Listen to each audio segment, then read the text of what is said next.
Good day, learners. How are you today? I hope you are all doing great. Are you excited to another day of learning? I am Teacher Grace, your TLE mentor for today. Do you still remember the last topic that we discussed? Great! We discussed about the different method of transferring a design. Let us see if you can still recall the three basic methods of transferring a design to the fabric. I will give you 10 seconds to type your answer in the comment box. For number 1, this method uses a thin transfer sheets and a flat iron in transferring a design. Your timer starts now.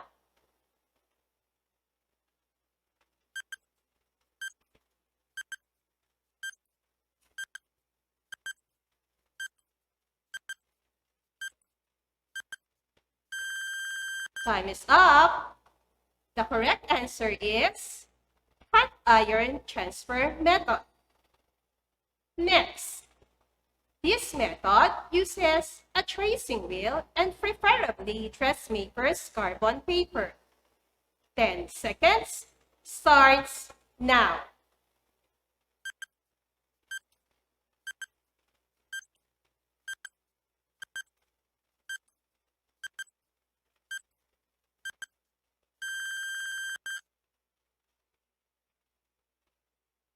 What is your answer? Great! The answer is tracing method. And last, this method uses a pounce, perforated design, an indigo powder, and a kerosene. Your timer starts now.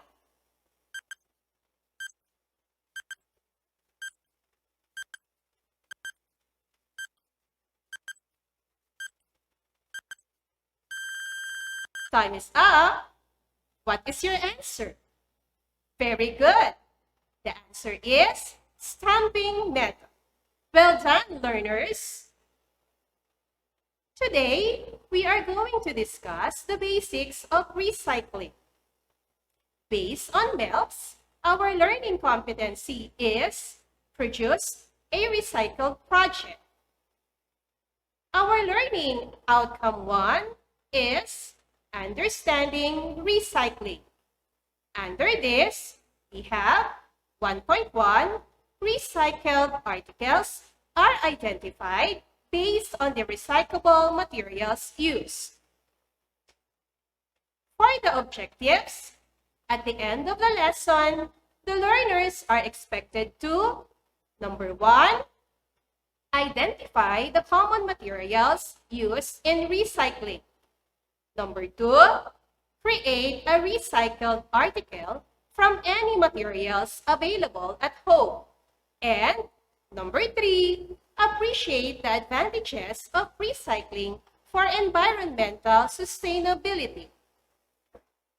Before we begin with our new lesson, let us have an activity. Directions. Type the word yes if the waste materials shown have the potential to be reused or can be recycled, and the word no if it is not. I will give you 5 seconds to comment your answer in the comment section. Are you ready? Let us start. Number 1. 5 seconds starts now.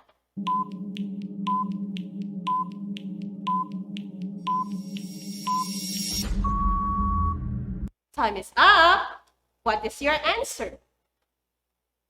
Yes, it is recyclable because from the used glass bottles, we can turn it into a glass tiles or bent bottles. Number 2. 5 seconds starts now.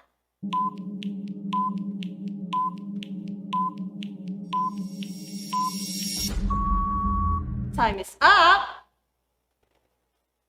You are correct. It is yes, because from the old magazines or newspapers, we can turn it into a paper bits or paper baskets. Number 3, your timer starts now.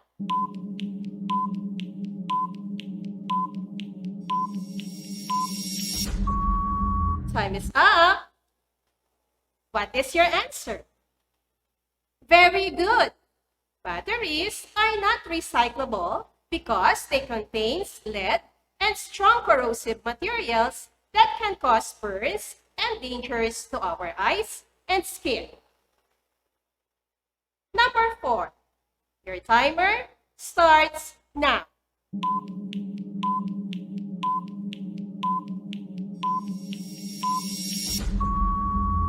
Time is up. What is your answer? Correct. The answer is no. Spray bottles are not recyclable because they can contain chemicals that can be hazardous to our eyes and skin. For number 5, your timer starts now.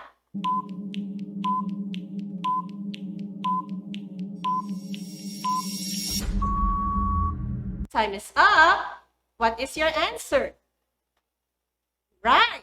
The answer is yes. Tin cans are recyclable because we can turn them into pencil holder or planters. Number 6. Your timer starts now.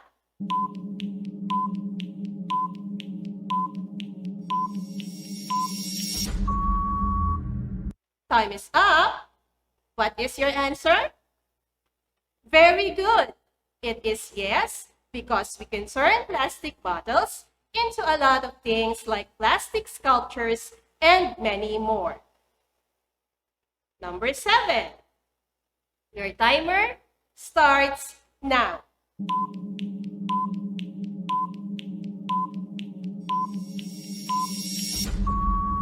Time is up. What is your answer?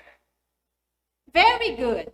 It is no, because used disposable diapers cannot be reused or recycled.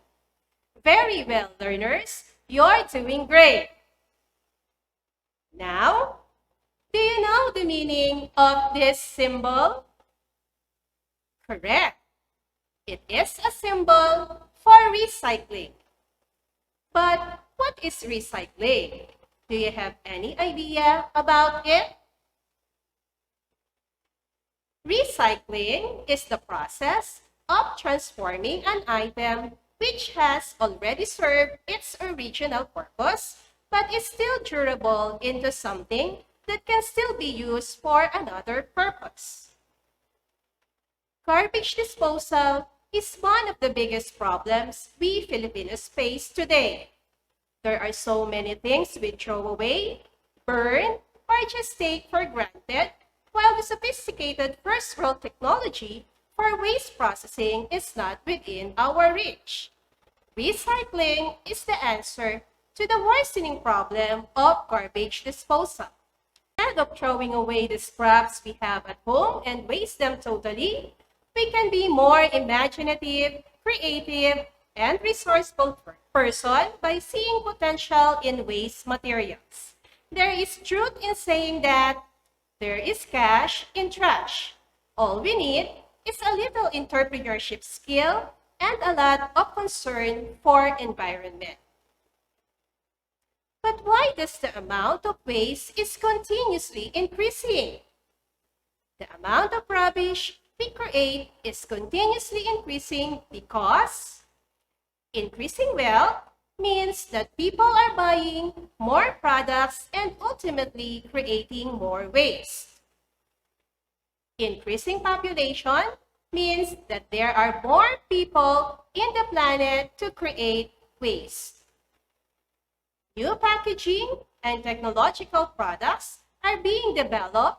Much of these products contain materials that are not biodegradable. Recycling is one of the best ways for you to have a positive impact in the world in which we live. Recycling is important to both the natural environment and us. We must act fast as the amount of waste we create is increasing all the time. There are two types of recycling. Number one, internal recycling. It involves the use of materials that are waste products of manufacturing process. An example of this is the processing of spent grain mash, a waste product of distillation, into cattle feed. Number two, external recycling. It is the reclaiming of materials from a product that has been worn out due to constant use. A good example of this type is the conversion of old newspapers and magazines into other paper products. What are the advantages of recycling? The advantages of recycling are: number one, it decreases and eases the garbage pollution. Number two, conserves resources. Number three, enhances creativity and resourcefulness. 4, makes potential profitable business. 5, makes people environmentally aware. 6, promotes scientific advancements in recyclable and biodegradable materials. And last, number 7, makes governments and businesses choose programs and apply policies in consideration of preserving and respecting the environment. What do you think are the materials that we can recycle? There are several waste materials that can be recycled both in the cities as well as in rural areas. Here are the common materials used in recycling. First, paper. Paper is one of the most abundant and available waste materials. It comes in many forms like old newspapers and magazines, boxes, wrapping paper, office waste, old telephone directories, and the like. What are the different things we can create from it? We can make paper woven basket, paper mache articles, paper beads, paper sculpture, boxes for gift wrapping, album covers, and paper bags. Number 2, we have plastic containers. Plastic containers comes from the bottle of juices or soft drinks containers, plastic bags and wrap, and food containers. It is one of the fast-growing garbage in our country. What are the different things we can create from it? We can make planters, plant tags, plastic sculptures, and organizers. Number 3, glass bottles. Glass bottles are used for food condiments, soda, liquor, cosmetics, food pickling, and preservatives. What are the different items we can make out of old or used glass bottles?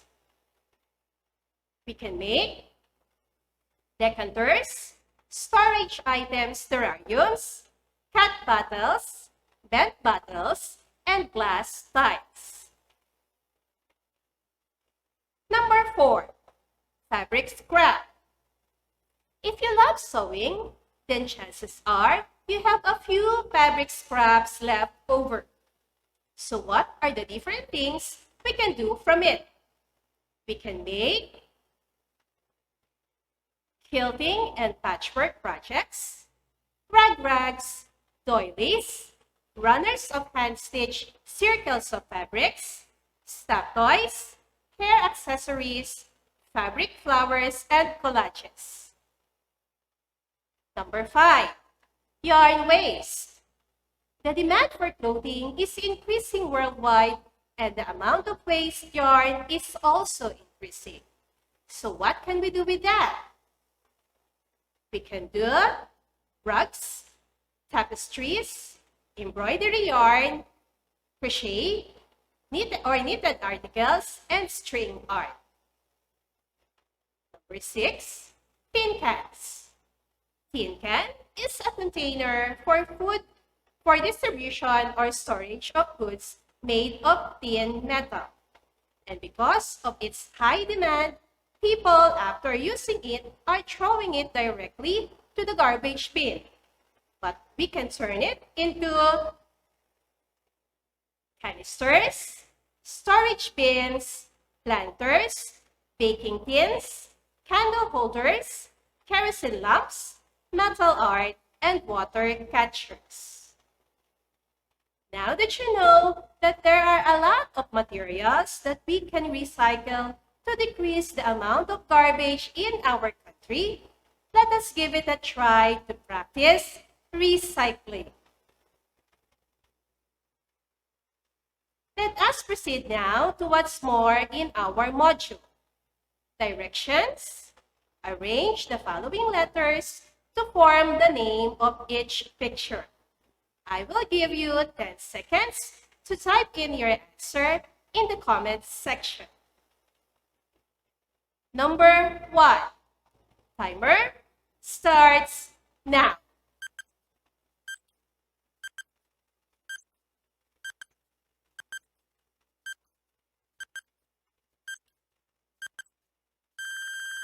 Time is up. The correct answer is recycling. Number 2. Your timer starts now.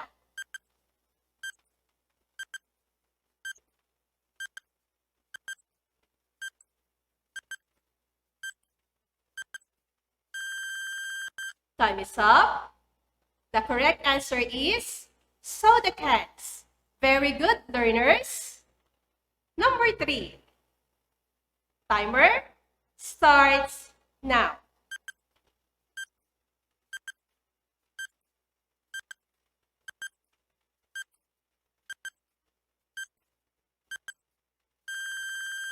Time is up.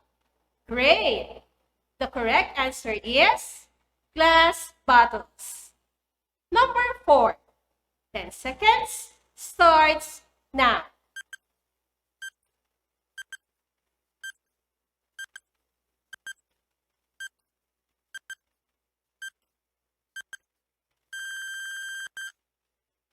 Time is up. Very good. The correct answer is used papers. And number 5, your timer starts now.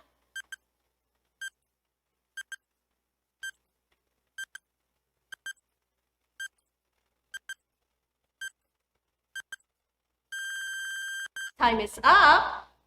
Excellent, learners. The correct answer is plastic containers. Good job, learners. To sum it up, recycling is the process of converting waste materials into new materials. 2 types of recycling. 1, internal recycling, and number 2, external recycling. Common materials used in recycling are 1, papers, 2, plastic containers, 3, glass bottles, 4, fabric scraps, 5, yarn waste, 6, tin cans. For your assignment, create a recycled article from any recyclable materials available at your home. You will be graded based on the rubrics given. For the design and color, 25%. Workmanship, 60%. General appearance, 15%. Total of 100%. Remember, we cannot change the world, we cannot fix the whole environment, but we can make a difference in this world. Just practice recycling. I hope you learned something today. Learners, remember, if you are not willing to learn, no one can help you. If you are determined to learn, no one can stop you. Whatever the situation, education must go on. Thank you, everyone, and good day.